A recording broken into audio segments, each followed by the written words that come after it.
क्या आप जानते हैं असल ज़ुहद क्या होता है और क्यों एक नौजवान ने एक बड़े वलीउल्लाह को खामोश कर दिया? ये एक सबक आमूज हिकायत है हजरत बायजीद बस्तामी की जिंदगी से। एक नौजवान मुअद्दब अंदाज में बोला, हजरत, ज़ुहद किसे कहते हैं?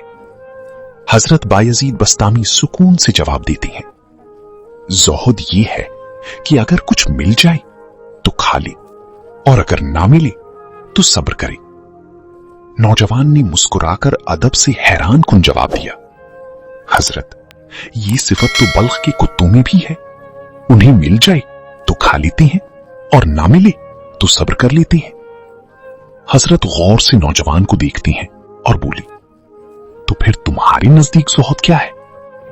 नौजवान, हमारे नजदीक ज़ुहद ये है कि अगर ना मिले तो सब्र करे और अगर मिल जाए तो दूसरों को दे दे। हजरत सर झुका लेते हैं, आंखों में असर।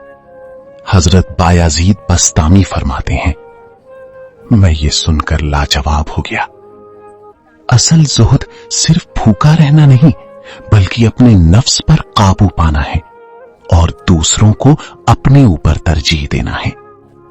कुरान हमें सिखाता है वो दूसरों को अपने ऊपर तरजीह देते हैं चाहे खुद मोहताज हों। तो आज हम खुद से सवाल करें, क्या हम सिर्फ सब्र करते हैं या दूसरों को भी देते हैं?